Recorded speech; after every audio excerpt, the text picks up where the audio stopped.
Hey, salut tout le monde, bienvenue dans le vlog. Aujourd'hui je suis super excité et je suis vraiment un petit peu stressé. Bon, il est tard, comme vous pouvez le voir, il fait quasiment nuit dehors. Le passage à l'heure d'hiver... Bref, ce n'est pas grave, mais par contre je suis, comme je vous l'ai dit, excité et stressé parce que je vais faire ma première séance chez un photographe. Donc ça me fait super plaisir. J'alimente mon compte Instagram par des photos que je fais moi avec ma chérie, ou généralement le plus souvent, hein, c'est ma chérie qui me prend en photo. Donc voilà, n'hésitez pas à m'ajouter sur Instagram. Vous retrouverez, je pense, les photos qui seront issues de ce shooting que je vais faire aujourd'hui. Merci aussi à Mérine qui m'a donné les contacts justement de certains photographes pour pouvoir justement sauter le pas. Bon, et ben quand faut y aller, faut y aller. Et voilà. Bon, ça y est, j'ai terminé ma séance de photos et franchement c'était super méga super cool. J'étais grave stressé au début, j'avais plein d'idées dans ma tête, je me suis dit bah ouais, alors il va me demander de faire ça, bon bref, tout plein de choses, tout plein de poses. Et non, il a vraiment cherché un côté artistique, c'était cool, franchement. Il a su me mettre à l'aise aussi, voilà, il a senti que c'était vraiment la première fois que je faisais des photos comme ça. Et non, c'était cool, franchement c'était cool. Donc je serai autorisé à mettre quelques photos sur Instagram. Donc n'hésitez pas à aller jeter un petit coup d'œil de temps en temps. N'hésitez pas aussi à vous abonner encore une fois à mon compte Instagram, Vie Petite Taille. C'est ce qui défile au début de toutes les vidéos, bien entendu. Bon, quelle heure il est? Je crois qu'il est plus de 6h30. Du coup, je vais filer chez mon père, je vais récupérer une caisse pour ranger certains accessoires. Et puis après, on va rentrer. Bon, allez, on va poser ça là. Et voilà. Bon, allez, sympa cette petite caisse.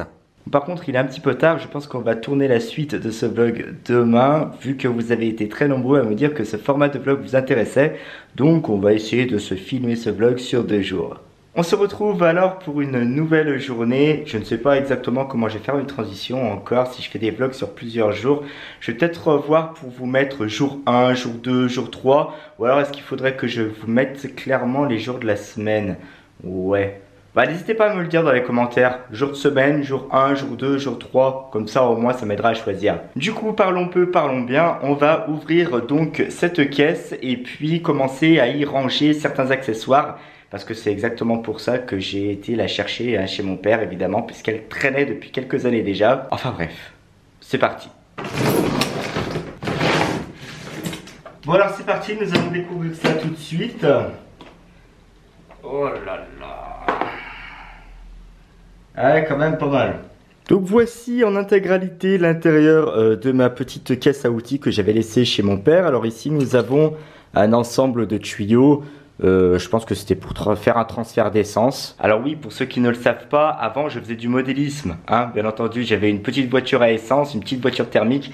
Et donc du coup, ces petits tuyaux devaient me servir, je pense, à... on avait des gros bidons d'essence justement. Et pour faire le transfert directement dans la pipette, c'était peut-être beaucoup plus simple avec ça. Donc on va procéder du haut vers le bas. On a 2 plateaux ici, un fond de caisse là. Bon ça, un papier avec des notes dessus. Ouais, bon, ça on s'en fout. Alors ça tout simplement c'est des quartz de fréquence. C'est des quartz qu'on met à l'intérieur de la télécommande justement pour pas tomber sur la même fréquence que les autres et éviter évidemment que d'autres personnes contrôlent votre voiture télécommandée. Et pourquoi? Tout simplement parce que le magasin où j'avais acheté la voiture avait une piste indoor. Alors malheureusement j'ai appris par la suite que cette piste indoor elle n'était pas du tout adaptée aux voitures thermiques. Il n'y avait que les voitures électriques qui évoluaient dessus. Et puis je me suis dit un jour je vais sûrement trouver un petit circuit sympa tout en terre, etc., parce que la voiture que j'avais c'était un petit 4x4. Donc je me suis dit allez, ça pourrait être cool de faire des petites courses, mais bon, j'ai jamais eu l'occasion d'en faire. Ouais. Ici nous avons 2 pièces en métal, je pense que c'est pareil, c'était des pièces moteurs près du volant moteur qui entraînait évidemment la roue dentée qui me servait à propulser la bagnole. Qu'est-ce qu'on a là?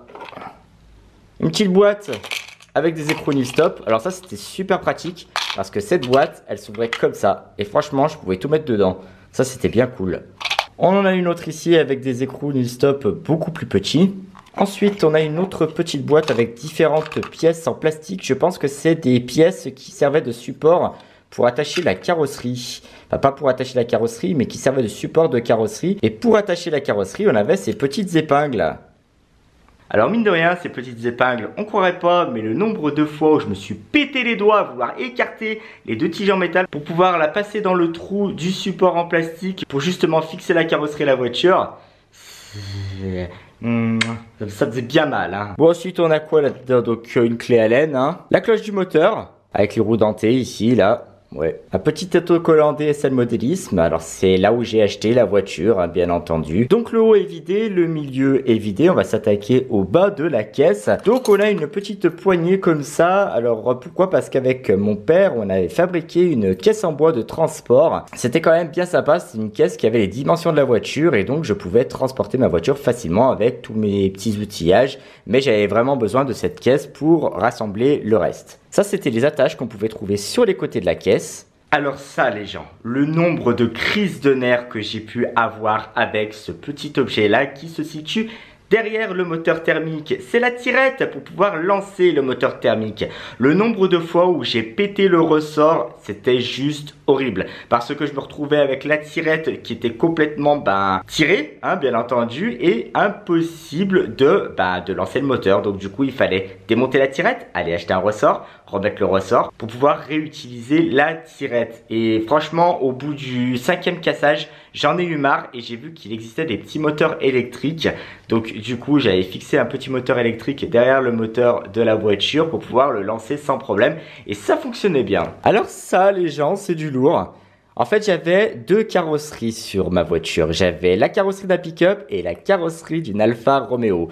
Et il y avait des petits réglages à faire pour pouvoir adapter la carrosserie de l'Alfa Romeo sur le châssis de la voiture. Donc du coup, j'avais tout noté ici. Un petit pinceau qui était très utile pour dépoussiérer la bagnole, hein, pour aller dans les petits recoins où je ne pouvais pas accéder. Le ressort de la tirette, voilà, ça c'est le ressort que j'ai cassé maintes et maintes fois. Bon bah là on se retrouve carrément avec une pièce moteur, je sais pas exactement ce que c'est, je sais plus du tout à quoi ça correspond.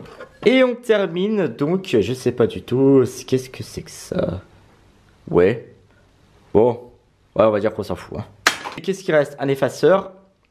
Alors l'effaceur franchement, bon, il y a même de la poussière dessus. Berk.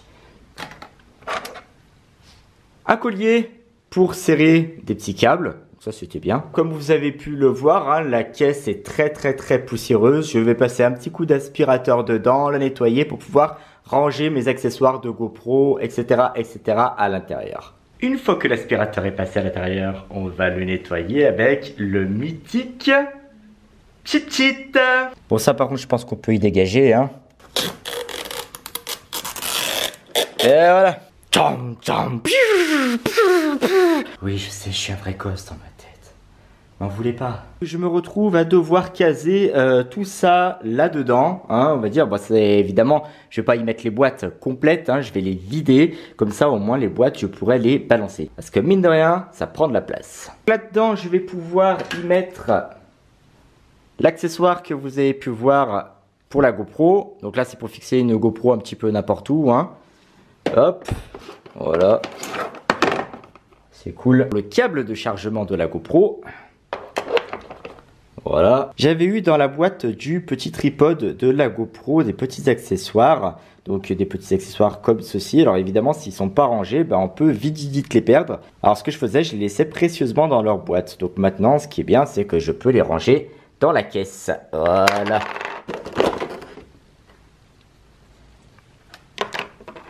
Des autocollants GoPro, d'ailleurs je pense qu'on va customiser la caisse tout à l'heure. La ventouse que je vous avais montré lorsque j'avais déballé mes cadeaux d'anniversaire. Donc du coup, bah voilà, hein, elle est comme ça, elle est ici. Je vais la ranger dans la boîte. Bon bah là où je vais trouver de la place, donc pour le moment ça sera ici. Pareil, on va y mettre là. Nous avons là une petite dragonne. Le chargeur du Canon G7X, pareil, je vais le ranger à l'intérieur. C'est dingue quand même parce que vous dites j'ai quand même encore un petit peu de place. Vous trouvez toujours quelque chose à ranger, bien entendu. Hein, vous trouvez quelque chose, vous dites ah tiens ça j'avais jamais rangé. Bon bah ça je vais y ranger là. Donc ça c'est cool. Et je suis retombé. Alors là gros pas en arrière. Je suis tombé là-dessus. C'est des livres que YouTube m'avait offert lors de ma visite au YouTube Space Paris. Je vous avais fait un petit déballage d'ailleurs en vidéo. Je vous remettrai le lien si vous voulez aller la voir. Donc là c'est pareil. Hein. On va la mettre là-dedans. Ouais, on va y caser en dessous, hein. Et là, c'est pareil, toujours le petit livret pour prendre des notes pour des futures vidéos, etc., avec le logo YouTube dessus. C'était méga cool. Bon alors, ça ferme ou pas?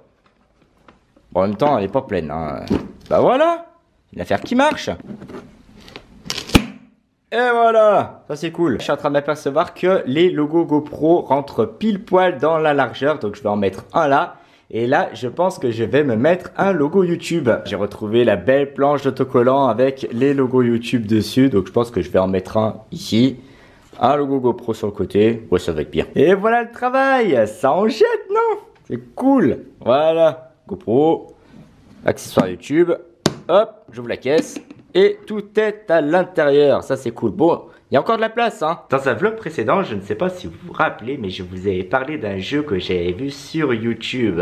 Vous savez quoi? Il est là, ça y est, j'avais dit qu'il me le fallait absolument et ça y est, c'est bon, il est à la maison. Franchement, je suis refait. Alors par contre, je vous avais expliqué les règles que j'avais cru comprendre quand je regardais jouer les joueurs à ce jeu, donc le jeu bien entendu qui s'appelle Clask. Et quand j'ai reçu la boîte, je l'ai retourné et effectivement, il y avait les règles du jeu, j'étais pas très loin. Mais quand même un peu. Voilà comment ça se présente. Je ne vous fais pas un déballage tout de suite. Et il nous présente les 4 façons différentes de marquer un point. Donc soit vous mettez la bille dans le trou de l'adversaire. Quand les 3 pions blancs qui sont répartis sur le plateau du jeu pendant le jeu s'aimantent au pion de votre adversaire, là c'est vous qui gagnez. Soit quand votre adversaire, par inadvertance, tombe dans ses propres buts. Ou alors si le pion de l'adversaire tombe, s'il perd le contrôle de son pion. Alors c'est pas du tout ça que j'ai vraiment imaginé. Moi je pensais juste que la bille devait rentrer dans le trou de l'adversaire. Mais c'est tout. Point final. Là apparemment ça a l'air de corser les choses et ça m'a l'air beaucoup plus compliqué. Mais à mon avis il y a moyen de se taper des barres. Bon allez, on va s'asseoir dans le fauteuil. Oh là là là là, la terre est basse. Et c'est moi qui dis ça.